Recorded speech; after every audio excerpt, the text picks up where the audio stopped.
ibarat bisul yang hampir pecah ataupun bom jangka kalau kita lihat contoh Indonesia. Pembinaan bangsa Indonesia itu boleh dikatakan. Hai guys, jumpa lagi. Kali ini kita akan membahas masalah perkauman di Malaysia. Kita tahu proses pembentukan negara Malaysia dan Indonesia memang berbeda. Indonesia mengalami revolusi kemerdekaan. Tatanan lama warisan penjajah semua dibongkar lalu diganti tatanan yang baru sama sekali. Bahkan kita menciptakan bahasa sendiri, yakni bahasa Indonesia yang diangkat dari bahasa Melayu. Nah, di Malaysia berbeda. Walaupun merdeka, Malaysia tidak banyak mengubah tatanan sosial. Malaysia seolah hanya melanjutkan saja warisan Inggris. Dan berikut ini akibatnya. Yuk kita simak ya. Ini cerita warisan penjajah ni memang kita tak boleh nak buat apa pasal demografi itu dibuat atau design sedemikian rupa daripada era penjajah lagi kan demografi itu. Jadi macam itu. Okey. Orang Cina contohnya menguasai ekonomi apa semua. Kenapa? Ada sebabnya lah. Sebabnya mungkin dia di bandar, tanah yang dimiliki itu ada nilai tinggi dan sebagainya. Whatever it is. Tetapi apakah naratif kaum itu kita nak gunakan untuk selesai masalah negara? Itu question mark besar tu kan. Sama ada kita nak guna. Okeylah, kalau kita guna naratif kaum, berlakukah ketidakadilan kalau kita guna naratif kaum ni? Mungkin berlaku. Mungkin berlaku Sebab apa katakan mungkin berlaku? Ya, kalau kita kata kita tolong satu kaum disebabkan oleh dia banyak miskin, ada juga kaum lain yang miskin. Maka dia tak dapat dibantu ataupun tak terlepas daripada bantuan itu kerana dia memiliki kulit yang berbeza dengan kita. Jadi keadilan tak macam itu. Patut keadilan dia tak kira. Bukan? Macam orang nak bantu Kita tahu warna kulit tu.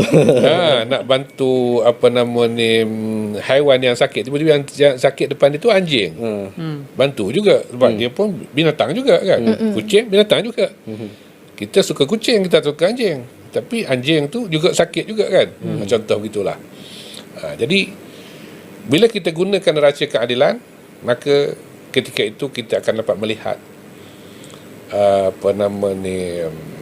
nikmat pembangunan itu dapat diratakan lah, maknanya pemerataan dari segi nikmat pembangunan.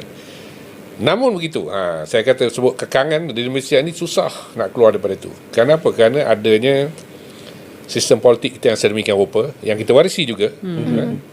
Bukan? Politik berasaskan kaum dan sebagainya, ada orang bela apa semua tadi. Yang ini pasti kita susah nak keluar kan. Ni tak campur lagi Sabah Sarawak lagi. Untuk itu ini apa semua lagi begitu. Multiracial. Masih lagi.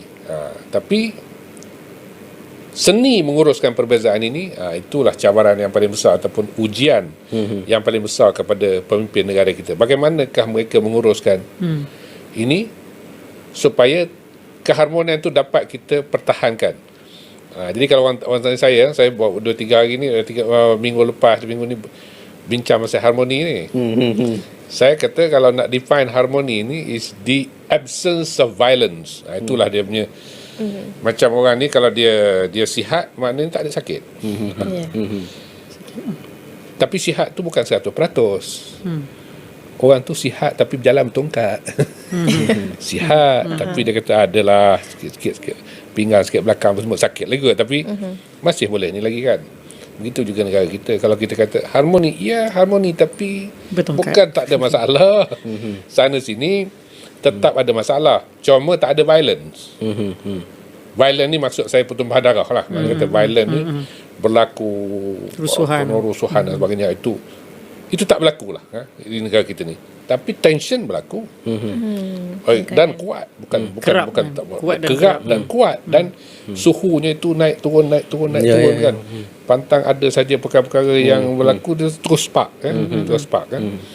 Cuma Begitulah guys masalah perkauman warisan British di Malaysia. Konflik perkauman itu terus terpelihara karena partai politik di Malaysia berbasis kaum. Jadi ada partai yang pendukungnya mayoritas orang Melayu.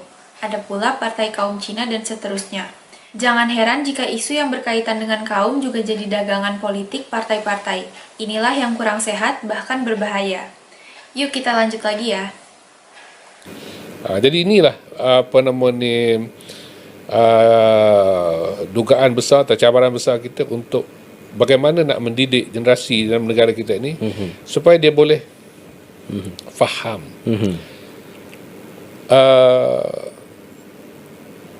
hidup berkongsi, perkongsian ini tak ada orang menindas orang lain dan sebagainya, dan yang paling sekarang macam saya kata tadi, yang kaya kena bermurah hati untuk membantu orang susah ini. Sebab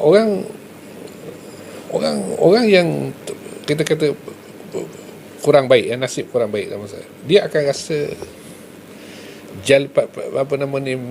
sifat iri hati itu tetap ada dalam ini. Perkara yang kita nak kena, dia macam bisul lah, tak pecah. Tapi bila dia pecah, terus mudarat kan. Dia mudarat. Jadi itulah. Kalau macam Ashraf macam mana?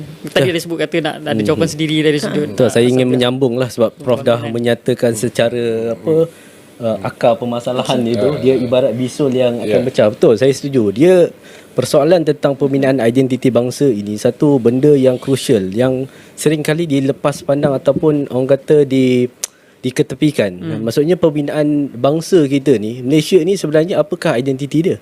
Bila mana dia tadi ibarat bisul yang hampir pecah ataupun bom jangka, kalau barat banyak menggunakan istilah multiracial ni, ibarat bom jangka lah. Bila masa dia boleh meletup.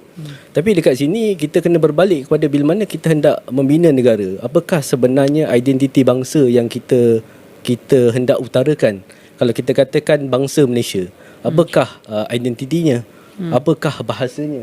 Apakah sejarahnya?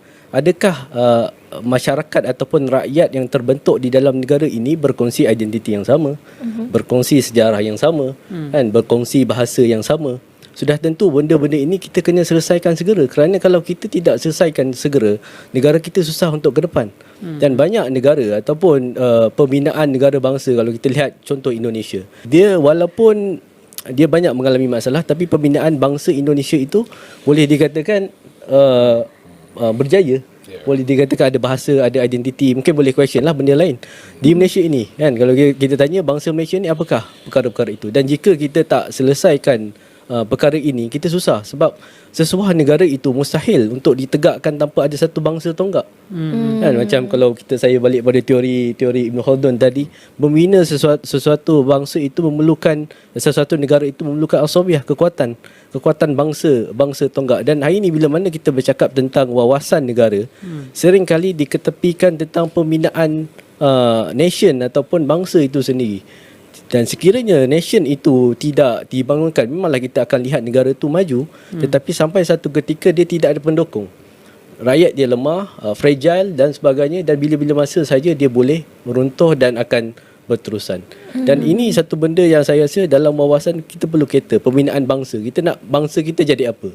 Bangsa bagaimana? Itu persoalan. Macam kita daripada awal perbincangan kita sebut pasal konsepnya banyak ekonomi je kan. Tapi yang ini tak disentuh lah kan. Kerangka tu sendiri dia tak dua benda dua benda. Bila kita merdeka,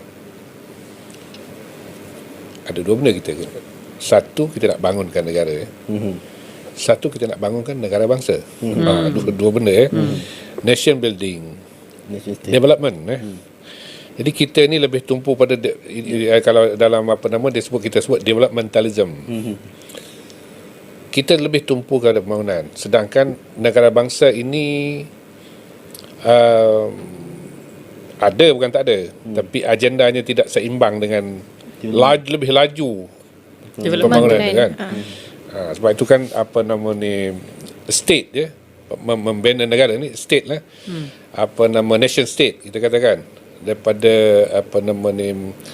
kita dah ada state, tapi di dalam ni ada jadi kalau Rostam kata a state with a competing nations, a state without nation, without nation, satu a competing nation at least. Maknanya state without nation, satu itu teruk lagi lah kan. Teruk lagi, ya. Kalau ada pun makna kita ni a competing nation. Pelbagai Maknanya nation yang sangat bersaing sama sendiri kan. Dan itu tidak baik untuk negara. Sebab kita nak bina negara bangsa ini, kita ada kesatuan. Itulah guys, Malaysia sebenarnya menyimpan masalah yang besar menyangkut pembinaan bangsa. Di sana belum terwujud satu bangsa, tapi ada beberapa bangsa atau kaum yang saling bersaing. Hal ini tentu tidak bisa diselesaikan dalam jangka pendek. Terima kasih sudah menonton sajian kami, sampai jumpa lagi.